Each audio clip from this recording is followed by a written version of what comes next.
Bonjour et bienvenue sur cette chaîne où on parle tricot, laine, fil et où on partage, moi au travers de la vidéo et vous au travers de vos commentaires, on partage nos aventures tricotesques. Je me présente, je m'appelle Anne et vous pouvez me retrouver sur les réseaux sociaux Instagram et Ravelry sous le pseudo Anna Noudel, le nom de cette chaîne YouTube. Si vous êtes là pour la première fois, eh bien installez-vous et puis j'espère que le programme vous plaira. Si vous êtes là parce que vous êtes un fidèle abonné, eh bien je vous remercie pour votre fidélité. J'espère que cet épisode vous plaira. J'espère que vous vous portez bien, que la vie vous réserve de très beaux moments de tricot. Moi, j'ai été particulièrement gâtée ces dernières semaines. Il y a des petites choses qui volent autour de moi. J'ai été particulièrement gâtée en termes de temps de tricot ces dernières semaines. Et donc, voilà, c'est avec plaisir que je vais vous partager tout ça. Alors, je suis comme toujours entourée de mes chiens et évidemment, les deux petites ont décidé de jouer à mes pieds juste au moment où je commence. Donc voilà, vous allez entendre des petits bruits, ce n'est rien de grave, c'est juste deux petites chiennes qui s'amusent ensemble. Alors, j'espère que vous allez bien. J'ai aujourd'hui 3 projets terminés. Oula, je vous ai fait trembler.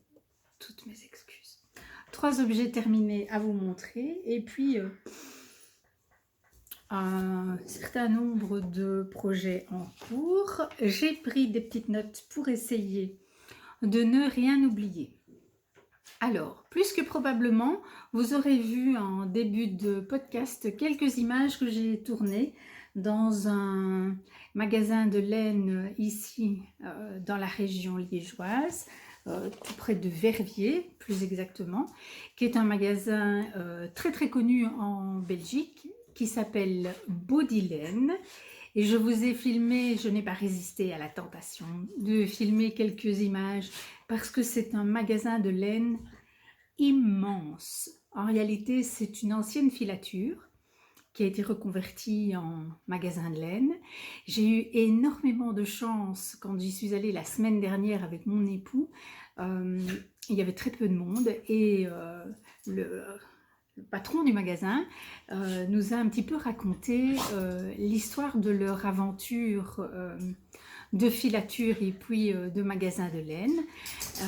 Et je me suis dit que ce serait une bonne idée que de l'interviewer à l'occasion pour qu'il nous raconte son histoire parce que je trouve qu'elle est assez originale. Et donc voilà, ce sera probablement un projet pour mon retour cet hiver. J'irai le voir, je lui en ai parlé, il avait l'air d'accord, donc voilà. Mais bref, je vous ai mis quelques images qui font un peu, moi en tout cas, qui me font un peu rêver parce que c'est vraiment très très grand. Il y a vraiment énormément de rayons de laine avec un choix fabuleux. Alors ils font aussi beaucoup, comme c'est une ancienne filature, ils font aussi beaucoup filer pour créer leur fil. Et donc ils ont une marque, la marque Bodylane. Sachez qu'ils ont un site internet de vente bodylane.com. Je vous le mettrai en barre d'informations. J'en profite pour dire que tout ce dont je vous parle, en principe, si je n'oublie rien, se trouve en barre d'informations. Il vous suffit donc de cliquer sur la flèche vers le bas ou sur le petit plus. Je pense qu'en fonction de... suivant que vous regardez sur un portable ou sur un ordinateur, c'est différent. Mais bref, vous avez toutes les informations avec des liens dans la barre de description de la vidéo. Donc, ils ont un site de vente. Et donc vous pouvez trouver énormément de fils qualitatifs à un prix de fil industriel. Voilà. Donc, je vous ai mis ces petites images et puis j'y ai fait des emplettes dont je vous parlerai en fin d'épisode. Autre nouveauté dans ma vie, j'ai un oncle et une tante qui ont 2 brebis et qui m'ont gentiment gardé les toisons de leurs 2 brebis, ainsi que les toisons des 2 brebis de leurs voisines. Ce sont des moutons Texel. Alors, quand je vais voir la qualité du fil Texel, ce sont des fibres très très longues. Donc ça, c'est super positif parce que ça veut dire que c'est relativement facile à filer et relativement solide. Le petit bémol, c'est qu'apparemment, c'est une laine qui est très piquante. Alors moi, au toucher comme ça, je la trouve pas piquante du tout, mais bon, je verrai bien quand elle sera filée et tricotée. Tout ça pour vous dire que j'ai donc, pour la première fois de ma vie, lavé de la toison. Je n'ai pas terminé parce que la toison de 4 moutons, ça fait quand même un certain volume. J'avais, oui, plus de 400 litres de laine, peut-être même bien 500 litres de laine en volume. Vous imaginez les gros sacs poubelles, 5. À laver, donc bon, j'ai pas terminé, mais j'ai commencé et je vais donc m'acheter des cardes pour pouvoir carder cette fibre et puis je la filerai et puis je la tricoterai. Ah, il y a un petit légère pollution sonore là sur le côté.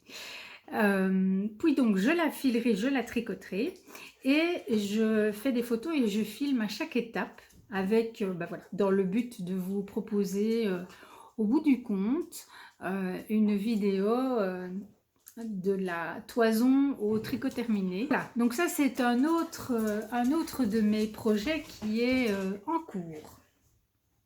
Alors, on va parler des produits terminés.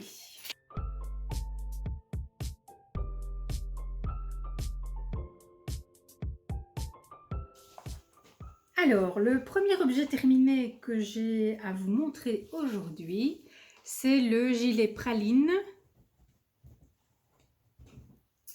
de Loli Lafay. Je vous montre le dessin technique. Voilà. C'est donc un petit gilet en jersey avec une petite dentelle dans le bas. Une bordure d'encolure et de boutonnage qui se fait en même temps qu'on tricote le gilet, le genre de petit détail que j'adore parce que du coup il n'y a pas de maille à relever, c'est ma hantise en tricot, les mailles à relever. Une très jolie dentelle et en même temps extrêmement simple dans le bas. Alors, le voilà. Et j'ai fait mon premier rabattage ou rabat tubulaire sur les manches et j'ai trouvé ça vraiment très chouette. Je trouve que c'est extrêmement propre, c'est effectivement très souple. Je l'ai donc fait également sur le bas du pull. Voilà. C'est vrai que c'est un peu long, mais personnellement, ça ne m'a pas paru insupportable. Et franchement, je trouve que le fini est magnifique. Alors, j'ai fait des ajustements, mais j'ai surtout... En fait, il faut que je vous explique que j'ai complètement changé ma tension. Je pense que vous allez le voir. Je vais vous le montrer au niveau du dos.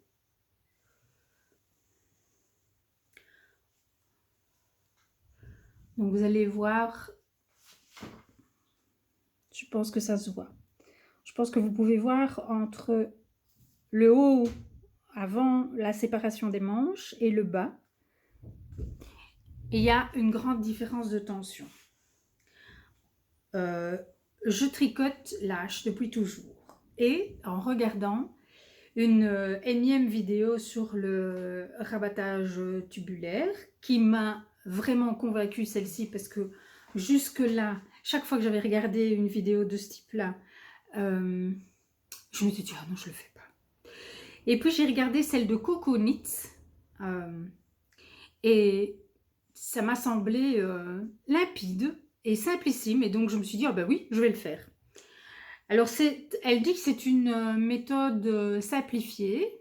Alors c'est possible et donc du coup, c'est peut-être pour ça que ça m'a plu. Mais surtout, et alors c'est tout à fait anecdotique et ça n'a rien à voir, j'ai vu comment elle tenait son fil en faisant, son rabat et j'ai essayé et en fait, ça a complètement changé la tension. Mais du coup, j'adore parce que maintenant, au lieu d'avoir un tricot qui est toujours un peu trop lâche et un peu irrégulier, comme vous pouvez le voir là au-dessus, eh bien, avec cette tension-là, j'ai réussi à avoir un tricot beaucoup plus régulier. Alors, bon, bah, sur le pull, ça se voit évidemment, puisqu'il y a un avant et un après. Mais je n'avais pas envie de continuer comme je faisais. Je voulais vraiment tester cette technique. Bon, au porté, ça se voit quand même pas tant que ça.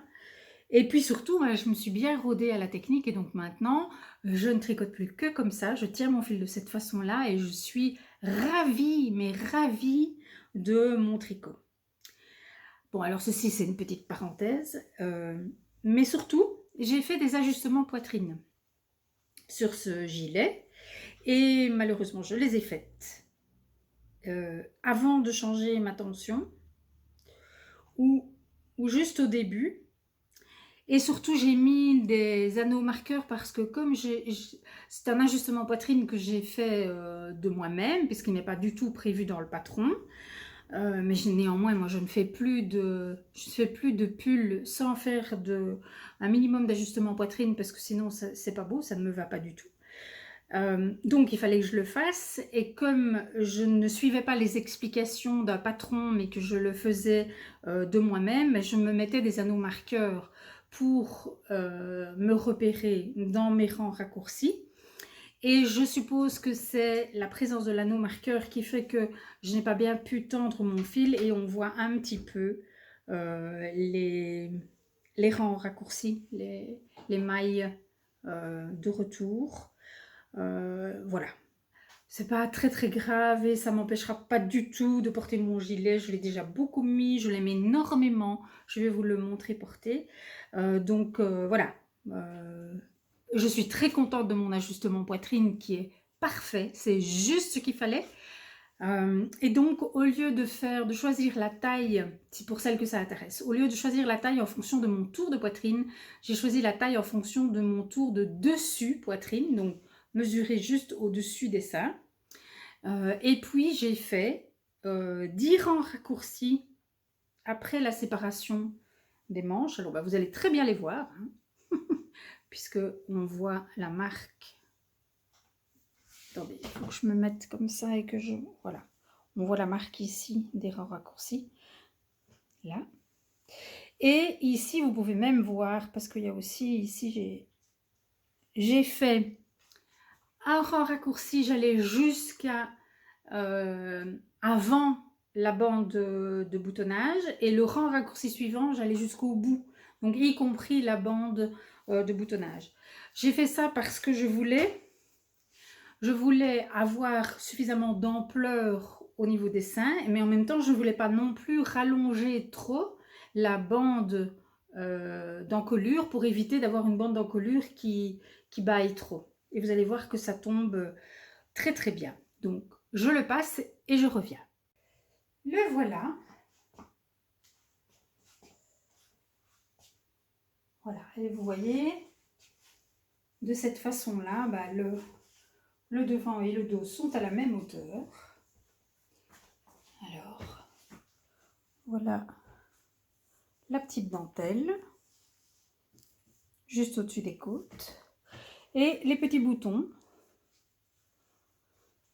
que j'ai été chercher dans la boîte à boutons de ma maman. Moi, c'est une chose que j'aime beaucoup faire.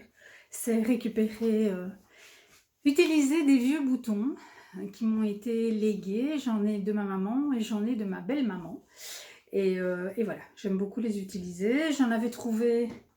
donc les boutons de ma maman sont ici à Liège et les boutons de ma belle-maman sont dans ma maison dans le sud. Et j'en avais trouvé là-bas, mais ils étaient un peu trop gros. Et puis bah, j'en ai trouvé ici dans la boîte à boutons de ma maman. Et donc j'ai utilisé ceux-là. Ils sont bleus, mais je trouve que ça va très très bien avec la laine. Et donc, la laine dont je vais vous parler, c'est une laine magnifique d'un mauve splendide qui a été teinte pour moi par Magicilène, Danila, dans le cadre d'un swap que nous avons fait à l'occasion des fêtes de fin d'année. Je lui avais teint 4 écheveaux et elle m'avait teint 4 écheveaux. J'en ai utilisé 2,5 pour mettre dans ce très joli gilet praline, et je mettrai, je pense que voilà, je vais garder probablement le demi. En fait, j'hésite. Je me demande si je n'essayerais pas bien de faire un Rokiti avec ce fil plus un mohair. Ça, c'est une possibilité. L'autre possibilité est que je mette l'écheveau entier dans un châle et le demi-écheveau pour une paire de chaussettes. Mais voilà, je ne vais pas me précipiter pour savoir ce que je vais faire du reste de cette laine. Je dois encore vous dire que j'ai choisi de faire les manches 3/4 parce que c'est un petit gilet d'été et que ça me semblait vraiment bien. Donc j'ai évidemment économisé un peu de laine sur la longueur des manches. Je l'ai fait cropped, vous avez vu, parce que l'été, je porte beaucoup de robes et donc j'aime bien avoir des gilets cropped. Qu'est-ce que je peux vous dire d'autre? J'ai fait de mémoire, qu'ai-je fait comme taille? Je ne sais plus. Je crois que j'ai fait la taille 5. C'est 4 ou 5. J'ai fait la taille 5, c'est ça. J'ai fait la taille 5 en prenant ma mesure dessus poitrine et en ajoutant les anses recommandées. Et c'est vrai que si je dois le refaire un jour, peut-être que je le ferai la taille encore en dessous. Attendez, je me relève. La taille encore en dessous parce que je trouve que ici quand même c'est encore fort large. Voilà. Mais j'en suis extrêmement contente. Voilà pour le gilet praline. Le fil, oui, j'ai oublié de vous dire, c'est un mérino nylon. Il est assez agréable, voilà. Et voilà, donc je suis surtout extrêmement enchantée par la couleur qui est vraiment voilà, tout à fait dans ma palette de couleurs et qui me plaît beaucoup. Voilà pour le gilet praline. Alors, mon petit carnet, je le reprends. J'ai préparé un petit peu. Aujourd'hui, ça m'arrive pas souvent, mais praline. Ah, j'ai oublié de vous dire, oui, je fais quand même bien de regarder. Je ne vous ai pas parlé de la construction ni de mon temps de tricot. Donc, j'ai mis 72 heures pour le tricoter, ce qui est quand même relativement rapide pour un pull. Et donc, sa construction, eh bien, on commence par faire la bande dans le dos. Et puis, progressivement, donc la bande d'encolure dans le dos. Et puis, on vient monter on met les marqueurs pour marquer le devant, la manche et le dos. Et on commence à faire les augmentations de raglan. Et donc, la bande d'encolure se tricote tout le long, en même temps que le reste du gilet. Et ça, je trouve que c'est vraiment chouette. Quand on a fini le raglan, on sépare les manches du corps. On continue forcément à tricoter le corps en aller-retour puisque c'est un gilet. On fait la petite dentelle, c'est 2 cm au-dessus des côtes. Donc voilà, vous choisissez, elle donne des mesures bien sûr, mais vous pouvez vous-même décider à quelle hauteur de blouse, de quelle hauteur sous les emmanchures vous souhaitez faire votre dentelle. Et puis quand on a fait ça, on vient faire les manches et voilà. Très très simple. Je crois que le rabat tubulaire est le rabat recommandé dans le patron. Qu'est-ce que j'ai fait de mon patron? Il est là. Je vérifie, mais je pense bien que c'est ça. Ah oui, et j'ai aussi fait des boutonnières après coup, puisque c'est ce qui est... Alors, attendez, le corps...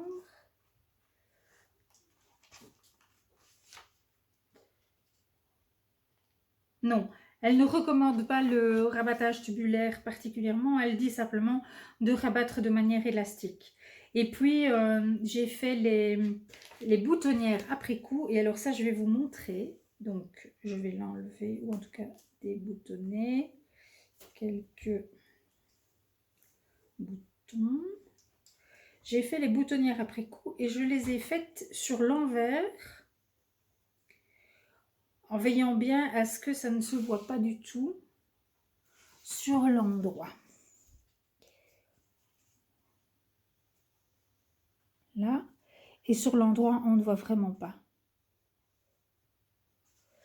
Et ça me tenait vraiment à cœur, parce que je trouve que les boutonnières qui sont visibles sur l'endroit, c'est pour peu que vous ne fermiez pas votre gilet, c'est vraiment très moche. Voilà. Donc, il faut étirer une maille. Je ne sais pas si vous avez déjà vu cette technique. Il faut étirer une maille jusqu'à pouvoir passer le bouton à l'intérieur. Et puis, il faut la fixer sur l'envers et consolider les mailles tout autour de la boutonnière. Voilà. Bon, j'ai fait ça avec un fil de coton. Ça s'est très bien fait. C'était la deuxième fois, je pense, que je faisais ça. Je crois que j'avais fait ça aussi sur le gilet. Oh, je ne me souviens pas du nom. Un gilet de Marie-Amélie Design que j'avais fait en bambou. Et là, par contre, j'avais vraiment foiré mes boutonnières. Ça, le renforcement se voyait beaucoup trop sur l'avant. Je trouvais ça pas joli du tout. Donc, cette fois-ci, j'ai vraiment fait très attention à ça. Voilà donc pour le gilet, le lilas fait. Mon deuxième tricot terminé, ce sont, les fils ne sont pas rentrés, mais les chaussettes Fleurs des champs du livre botanique.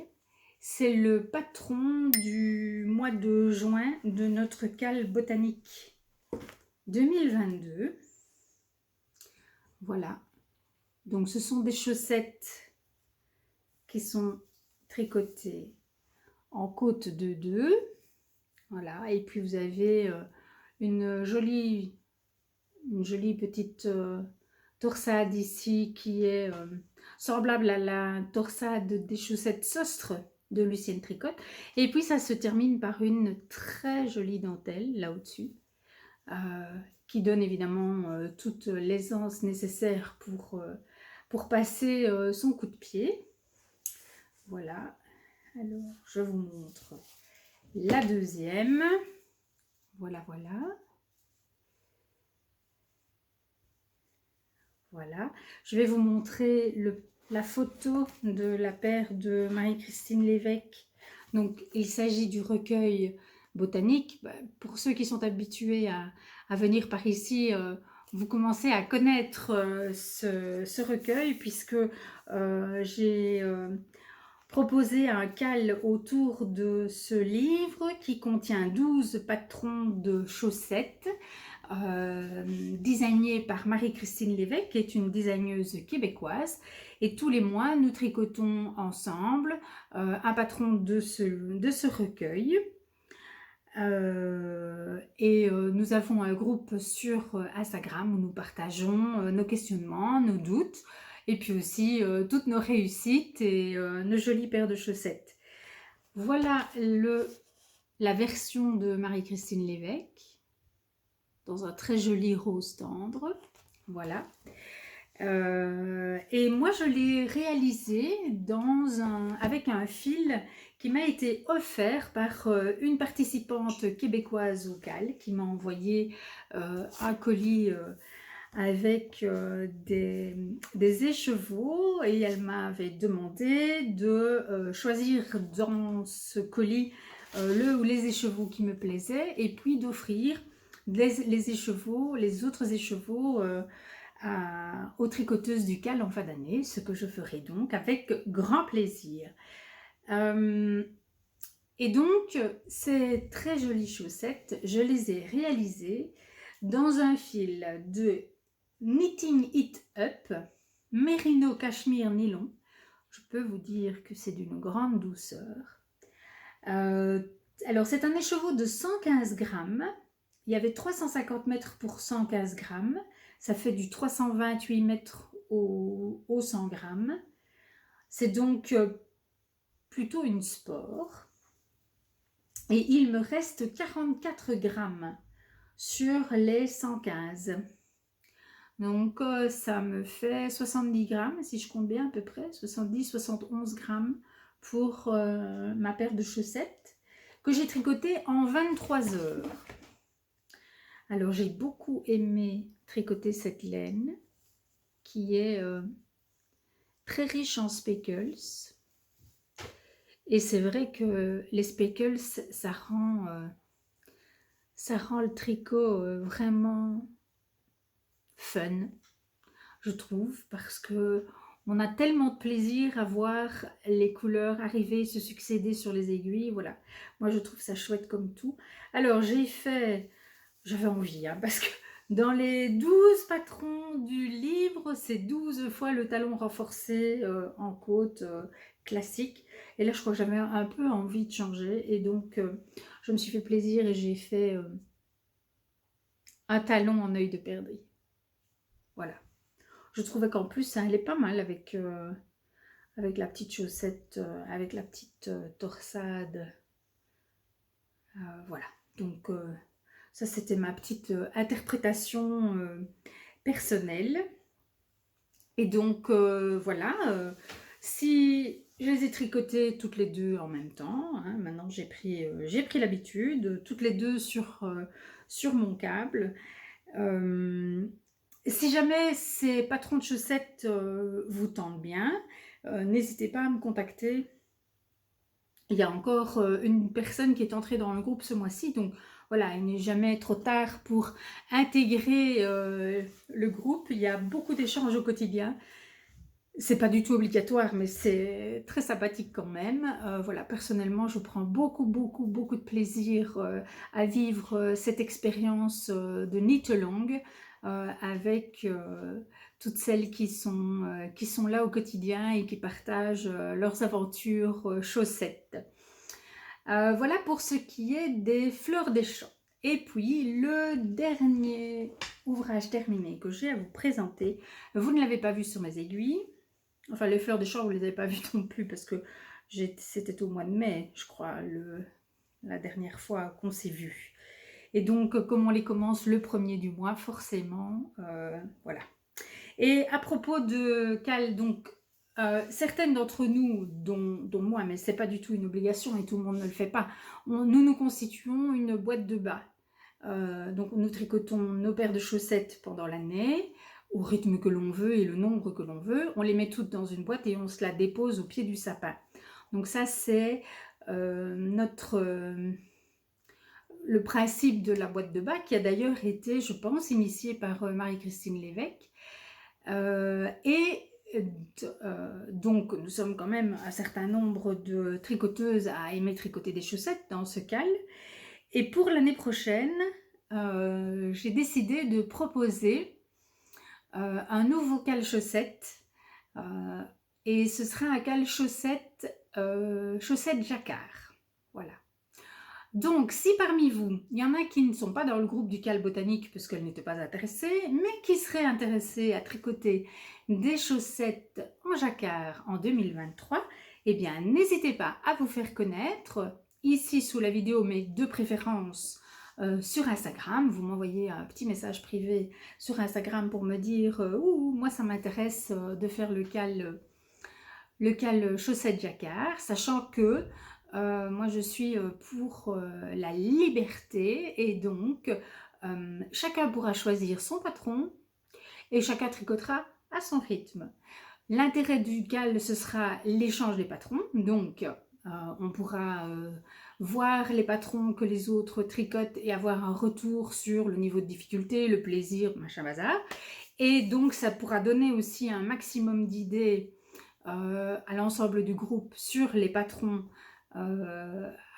qui sont à tricoter en chaussettes jacquard.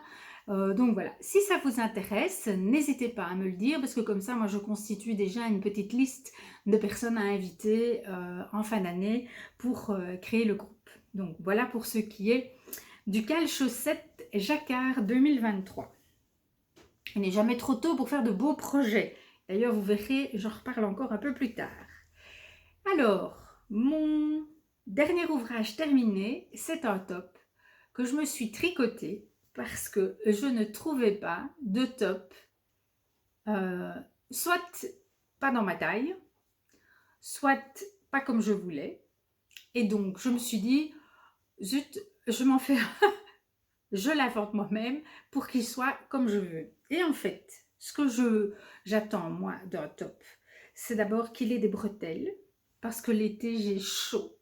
Et donc, même si en vieillissant, on a moins de plaisir à montrer ses bras, et ben moi quand j'ai chaud et j'ai besoin de porter des vêtements légers qui ne couvrent pas mes épaules. Donc, pour moi, c'était important qu'il ait des bretelles.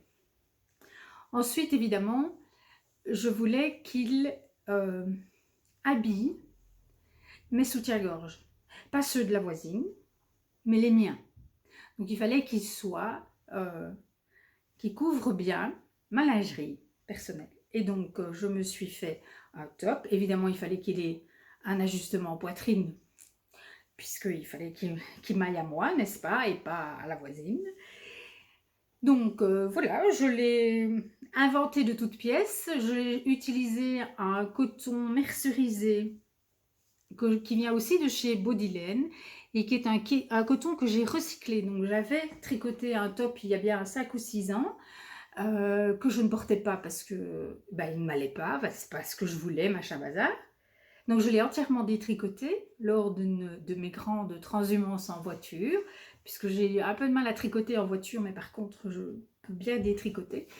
Donc, et en allant chez Bodylane, parce qu'évidemment moi je n'avais plus les étiquettes des pelotes, donc je ne savais même plus si c'était du coton, de la viscose, un mélange, voilà.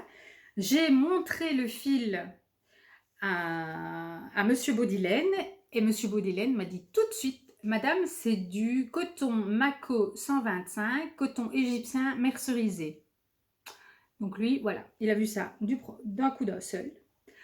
Ce qui m'a permis d'aller photographier l'étiquette du fil, et donc du coup, je peux vous en dire tout ça, n'est-ce pas, que c'est un fil pur coton mercerisé, 125 mètres pour 50 grammes, donc ça fait du 250 mètres au 100 grammes.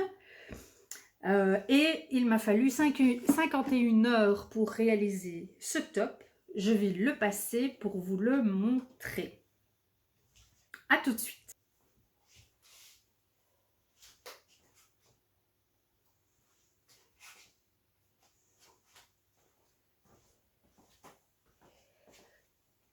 Voilà, vous l'avez vu. Alors, j'ai fait une construction très simple en côte de 2 avec des augmentations ici, des rangs raccourcis, on les voit aussi là, et puis j'ai fait une série d'augmentations pour avoir le côté un peu large dans le bas. Et vous pouvez voir que au niveau de mon soutien-gorge, c'est pas tout à fait parfait, mais on est quand même bien, hein. Voilà ce qu'on voit là et là, et juste ici un petit peu. Et si je me tourne, je pense que dans le dos on ne voit rien.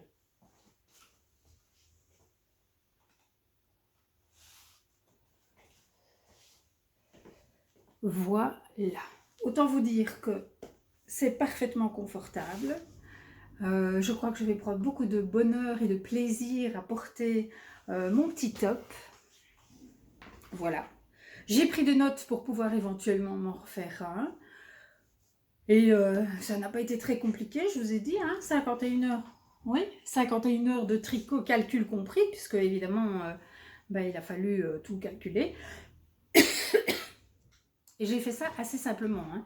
Donc j'ai d'abord tricoté 2 grands échantillons de 50 mailles, un en côte de 2 et un en jersey.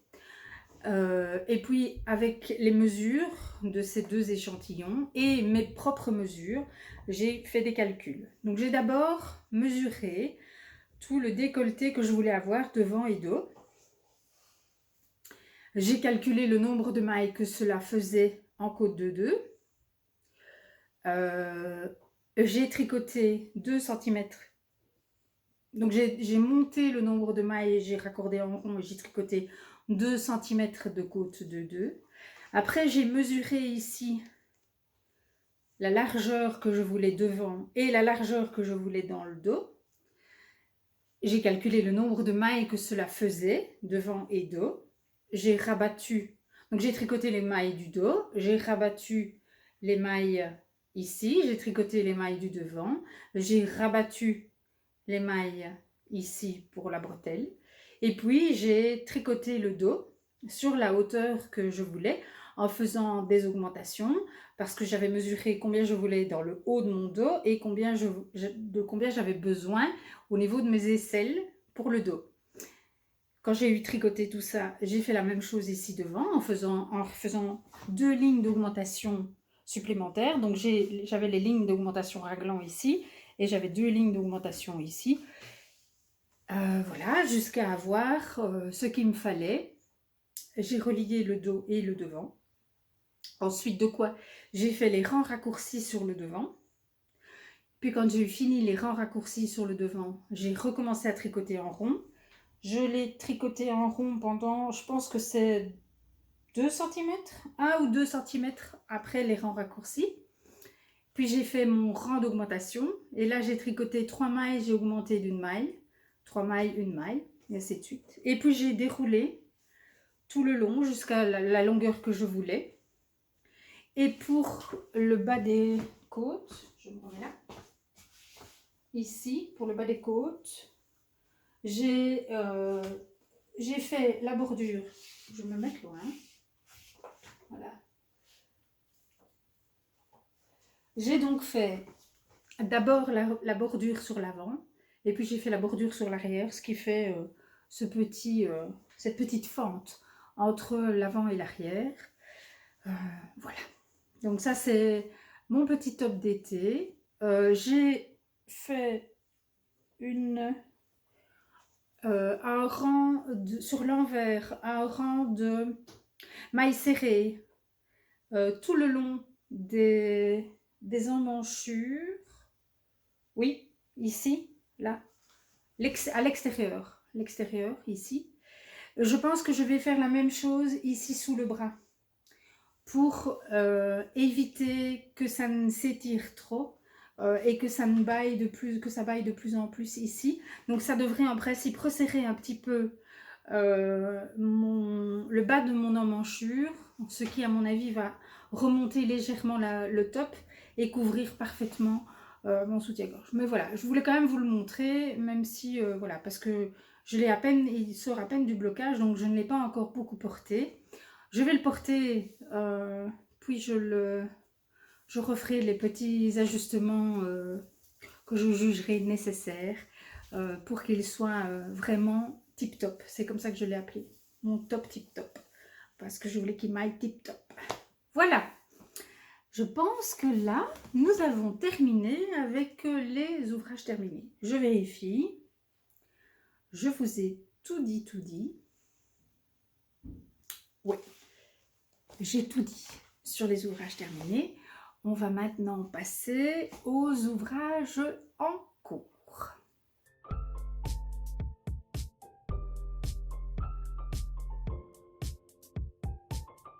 Alors, on a un en cours qui ne bouge pas du tout, je ne vais même pas vous le remontrer. C'est un Oslo Hat, il n'a pas bougé depuis la dernière fois. On en parlera quand il recommencera à bouger un petit peu. Voilà, c'est pas très intéressant de vous parler d'un en cours que je n'ai pas tricoté. C'est le seul auquel je n'ai vraiment pas touché du tout depuis notre dernière rencontre. Alors, ici, j'ai en cours une paire de chaussettes Voilà, pour mon fils. Voilà. Que je fais avec des restes de Fabel et de laine à chaussettes Aldi.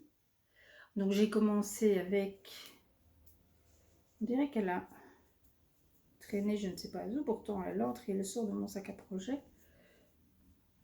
Voilà, on commence avec du gris. Ça c'est du fil à chaussettes de chez Aldi. Et puis j'ai mélangé sur quelques rangs les deux couleurs. On passe à du bleu, ça c'est de la Fabel. Et puis on continue encore avec de la Fabel. Voilà.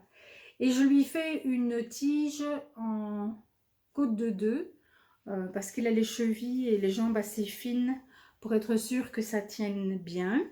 Et voilà ce qu'il me reste de fil. Et donc je pense que je vais peser mes petits pelotons ici pour voir si je continue encore parce que là j'arrive tout doucement. Oui, j'aurai bientôt une tige qui a la même longueur que le pied. Ce qui est en général une bonne longueur. Voilà, je vais peser mes petits pelotons de laine, voir ce qui me reste. Si avec ces restes, je peux encore faire un contrastant sur une paire de chaussettes, je pense que je vais m'arrêter là. Par contre, si il ne me reste pas suffisamment que pour faire un contrastant, je vais essayer d'aller au bout de ma laine, voilà, pour ne pas avoir de déchets. Donc ça, c'est la paire de chaussettes. Je sais que j'avais mis... Ah ben oui, j'avais mis un anneau marqueur, voilà. Donc le mois dernier, nous étions là. Donc j'ai fait les talons. J'étais au début du gousset apparemment. Oui, c'est ça.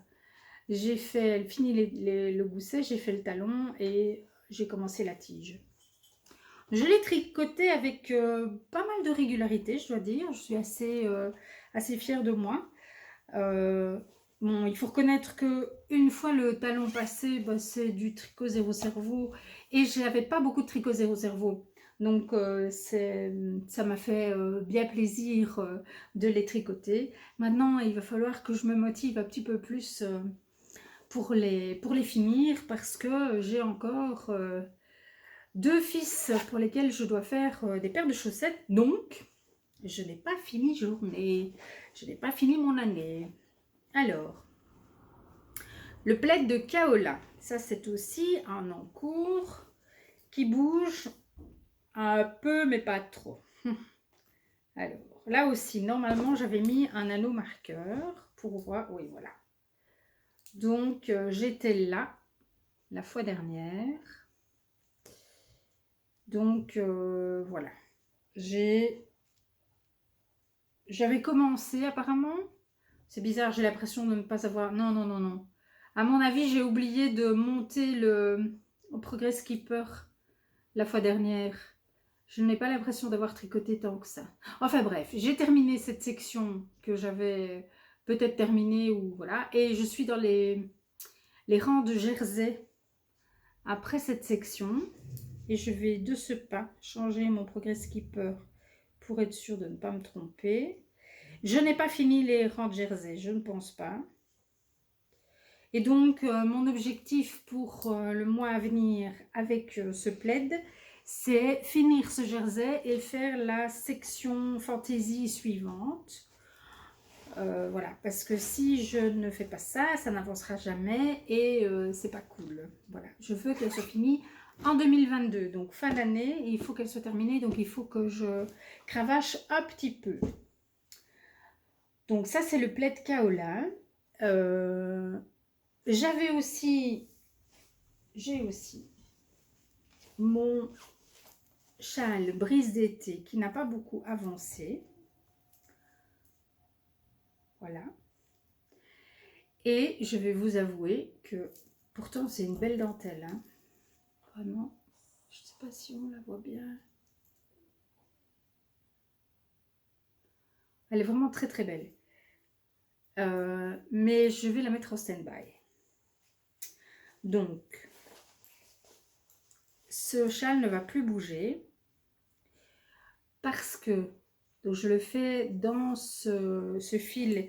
Et donc l'idée c'était de me faire un châle parce que je pense que ça serait pas mal sur mon gilet praline.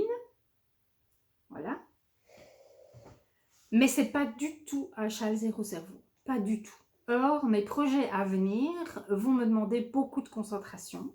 Et donc, je ne suis pas sûre que j'ai de l'espace mental pour faire encore quelque chose qui demande attention et concentration.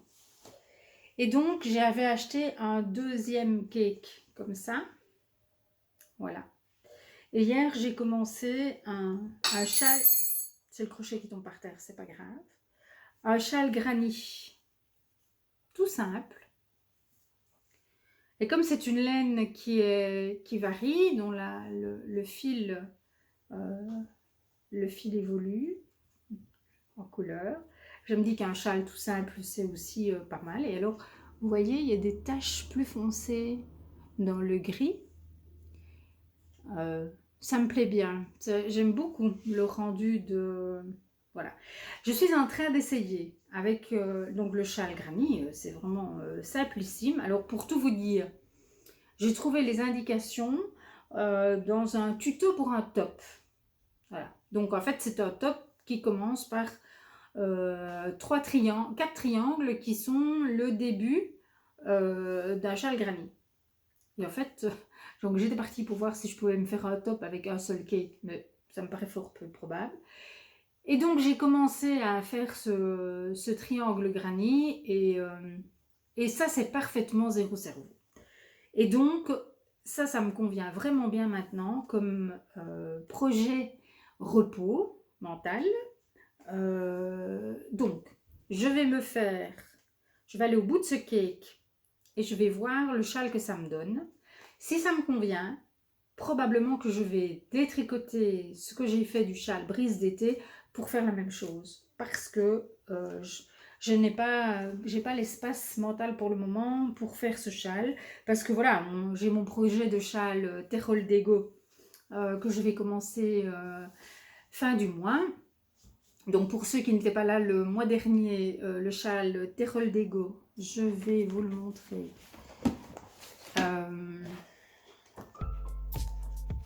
Où est-il? Hop, et voilà.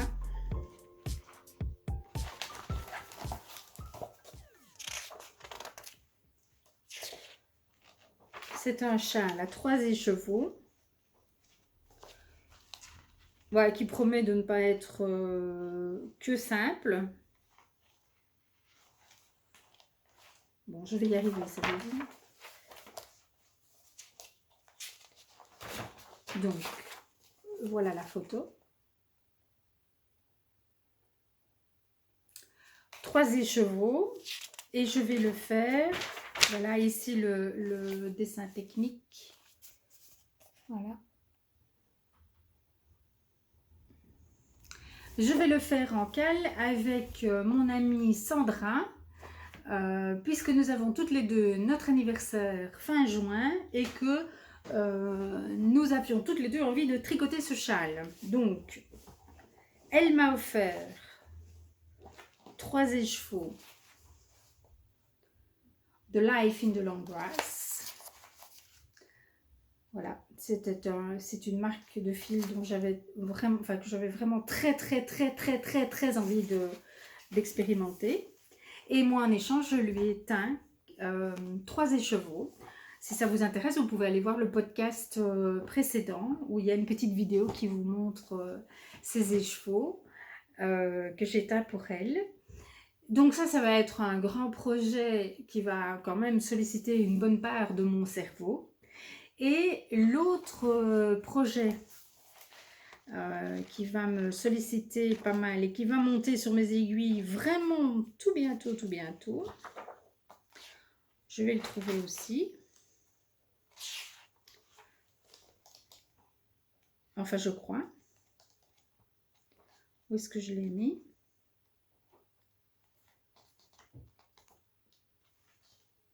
C'est pas celui-là.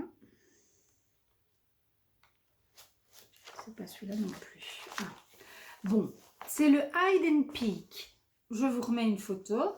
C'est le Hide and Peak de Maxime Cyr que je vais faire pour mon mari. Donc, ça va pas être une petite pièce. Et donc, le Torel d'Ego et le Hide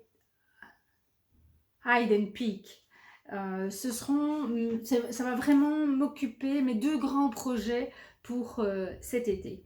Je prends la laine, je reviens.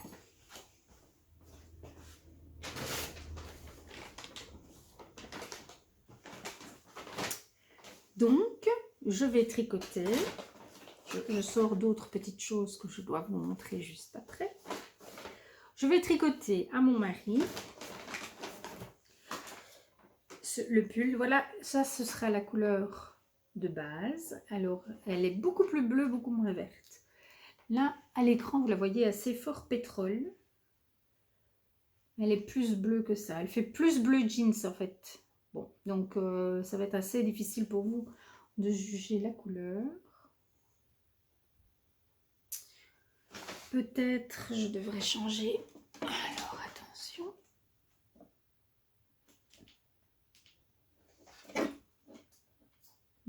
Non, c'est pas mieux. Et par contre,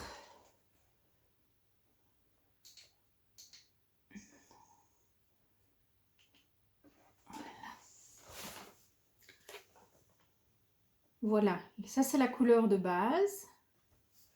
Et donc c'est du 100% mérino uni.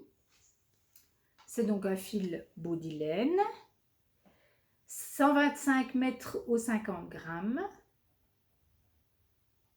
Voilà, c'est bleu-gris, 247 la couleur, bleu-gris. Donc vous voyez, c'est pas vert, hein, c'est pas un bleu pétrole, c'est bleu-gris.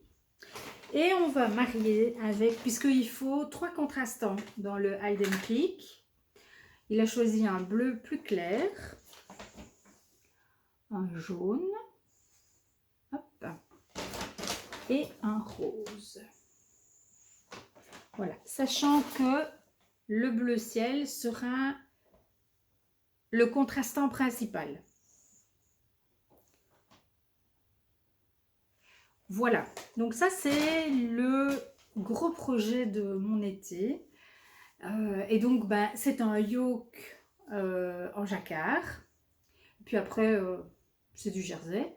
Donc la première partie ben, va quand même pas mal me solliciter au niveau neurones. Donc voilà, ça plus le Torel d'Ego, ça me semble déjà pas mal comme sollicitation.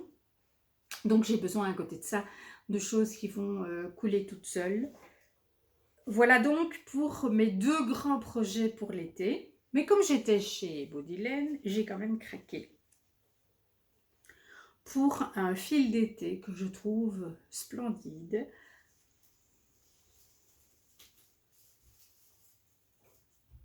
Voilà, il y a du mauve, du rose, un peu de vert, un tout petit soupçon de corail. Voilà, un petit peu de vert kaki ici. Le fil s'appelle Cap Ferrat. Voilà. 260 mètres au 100 grammes. Donc, je l'ai vu échantillonner. Ça, c'est chouette, je trouve aussi, chez Bodylène. C'est que pour pratiquement toute leur qualité de fil, en tout cas tous ceux qui sont de chez eux, vous avez un beau grand échantillon qui vous permet de voir le rendu, la fluidité. Bon, la couleur, évidemment, c'est pas, vous n'avez pas un échantillon par couleur, mais au niveau du rendu et de la fluidité, je trouve que c'est intéressant. Et voilà, moi j'ai beaucoup aimé. J'en ai pris 4 pelotes, donc en principe j'ai de quoi me faire un top. Soit un autre type top, soit un top que je trouverais peut-être sur Ravelry. J'en avais repéré un qui me plaisait pas mal, mais qui est très élaboré. Et donc, si je décide de le faire, celui-là, je le ferai pour l'année prochaine. Parce que, à mon avis, c'est encore un projet qui demande pas mal de concentration. Et donc, je ne me lancerai pas là-dedans cet été-ci. Je vais déjà avoir pas mal à faire comme ça. Donc ça, c'est pour les projets à venir.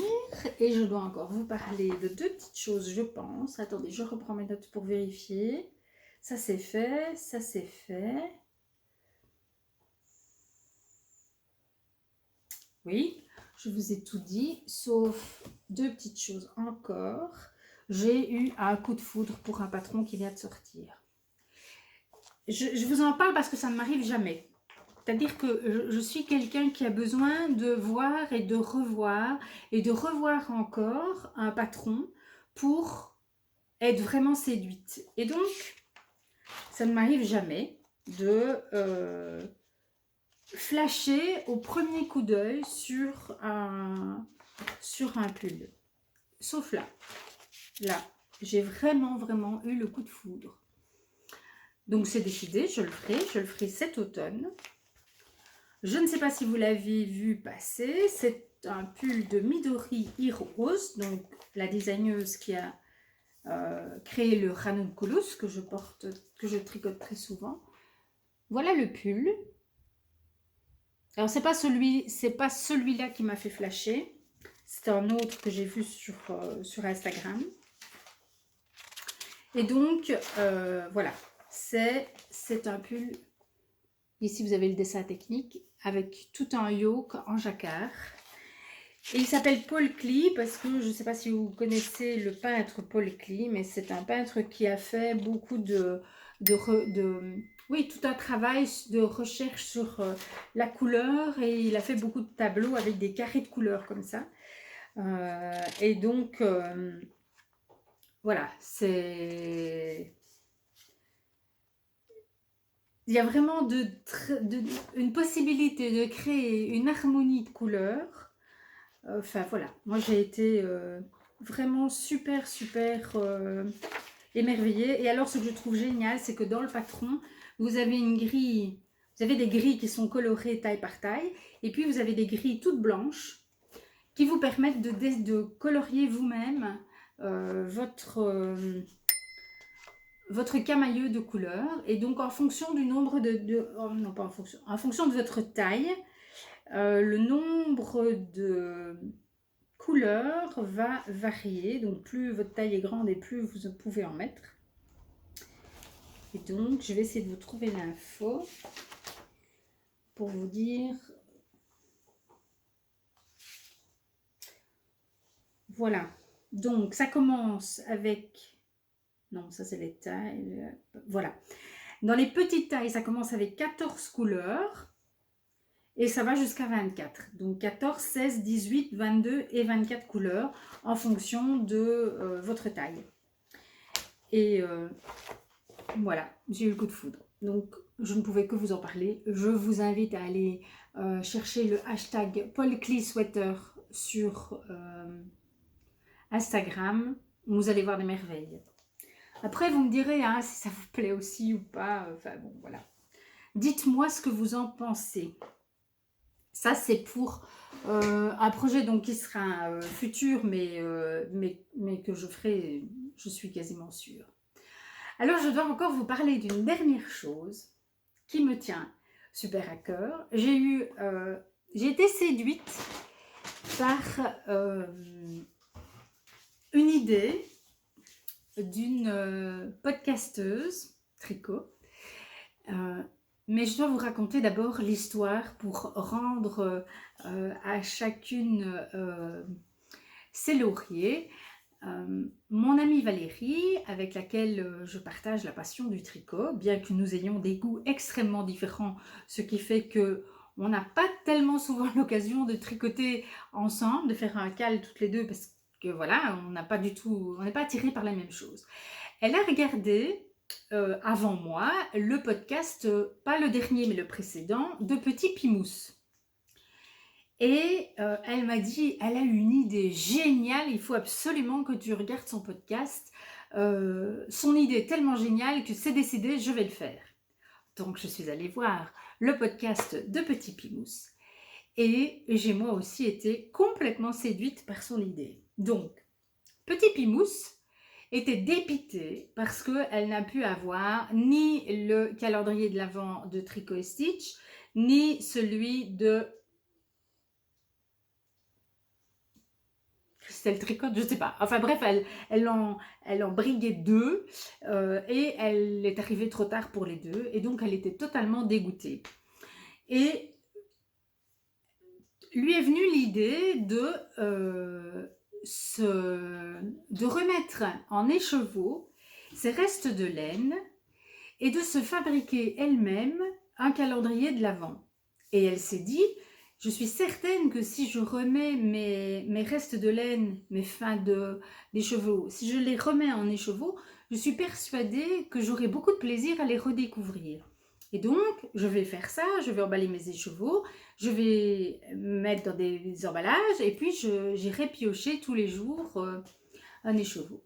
Et j'ai trouvé l'idée, mais vraiment délicieuse, parce que je me suis dit, mais c'est vrai, on a des tonnes et des tonnes euh, de restes de laine qui dorment, et dans le fond, ce serait vraiment sympathique euh, de, de les redécouvrir à l'occasion de Noël. La seule chose que je me disais, c'est que oui, mais souvent, un calendrier de teinturière est accompagné d'un patron que l'on peut réaliser avec les laines que l'on reçoit. Et donc, c'est ça aussi qui est gai, c'est de faire quelque chose avec les laines qu'on reçoit.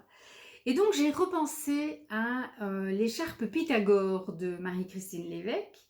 Et je me suis dit, parce que quand elle était sortie, je m'étais dit, ouais, bof. Et puis, à force de les voir, et notamment d'avoir vu, bien sûr, la Pythagore de l'eau demoiselle, je me suis dit, ah ouais, quand même, pas mal, pas mal. Et donc, je me suis dit, mais voilà une idée. Je suis allée voir sur le patron Pythagore et il se fait que c'est 26 restes de laine. Je me dis qu'à cela ne tienne, on fait durer le calendrier de l'Avent jusqu'au 26 décembre. Donc, j'ai envoyé un petit message à Valérie. Je lui ai dit, l'idée est géniale et que penserais-tu de réaliser une écharpe Pythagore? Elle m'a dit tout de suite, parfait, c'est l'idée géniale. Alors je lui dis, bon, qu'est-ce qu'on fait? Est-ce qu'on décide qu'on arrête le 24 et donc on met ensemble deux morceaux, etc. Ou est-ce qu'on va jusqu'au 26? Nous avons conclu que aller jusqu'au 26, c'était fort bien aussi. Et donc, nous voilà partis chacune dans notre stage de laine. Et donc, ça m'a pris quand même 2 jours de refaire tous mes petits restes de laine en écheveau. Voilà. Avec pour chacun une petite étiquette avec le poids exact, d'où vient la laine. Voilà. Voilà. Et donc, je vous mets ici parce que je les ai assemblés. Donc, on peut faire comme on veut, bien sûr, mais moi, personnellement, je préférais quand même dessiner mes couleurs, enfin, associer mes couleurs et donc décider à l'avance quelle serait la couleur 1, 2, 3, 4, etc. Je pense que Valérie, elle a plutôt choisi de mettre, donc les plus gros restes nécessaires, c'est des 30 grammes. Et je pense qu'elle a décidé de ne mettre que des restes d'au moins 30 grammes et de pouvoir piocher à l'aveugle au fil du mois, enfin au fil des 26 jours. Moi, j'ai composé, j'ai numéroté. Et donc, je vais emballer avec les numéros et j'aurai le plaisir de déballer et de tricoter au jour le jour mon petit reste pour constituer mon écharpe. Et je suis déjà super contente. Et donc, comme j'ai composé mon écharpe, j'ai fait des photos aussi de tous mes écheveaux agencés, etc. Je vous les mets pour que vous puissiez voir. Donc, il y a une photo qui est prise dans un sens et une photo qui est prise dans l'autre sens. Et voilà, donc ça, ce sera mon petit calendrier de l'Avent tricot, spécial tricot. Et donc, ça m'en fera 3 puisque mon époux me fait un calendrier de l'Avent, mon amie Valérie me fait un calendrier de l'Avent et j'aurai mon calendrier de l'Avent Pythagore. Et je suis super contente. Je me dis que l'idée est vraiment géniale et donc Je remercie Caroline de Petit Pimousse. Je vous encourage à aller voir ses podcasts parce que elle réalise de très beaux tricots. Elle vient de faire, dans ce même podcast où elle parle de se faire elle-même son calendrier de l'Avent, elle présente son châle saison qu'elle a fait en fingering. Plutôt que de choisir 2 couleurs, elle a aussi choisi 2 textures. Donc elle a une fingering et une mohair. Elle a fait la dentelle en mohair. Il est de toute beauté, vraiment. Je vous encourage à aller voir son podcast. Ça vaut le détour. Donc voilà pour cet épisode. Je pense que je vous ai tout dit. Oui, j'ai parlé de tout. Et dites-moi en commentaire ce que vous pensez, vous aussi, de cette idée de s'emballer des restes de laine pour construire un projet au moment de l'Avent, avant Noël. Voilà, ça me fera plaisir d'avoir votre avis là-dessus. Voilà, je vous souhaite de très belles semaines de tricot. Je vous retrouverai probablement quelque part au mois de juillet. J'attendrai d'avoir des petites choses à vous montrer parce que sinon c'est pas drôle. Donc au moins ma chaussette de juillet. Voilà, peut-être bien un châle granny. Et pour le reste, ce seront des encours dont je vous parlerai avec grand plaisir au mois de juillet. Portez-vous bien, prenez soin de vous, dites à vos proches que vous les aimez et puis à bientôt. Ciao!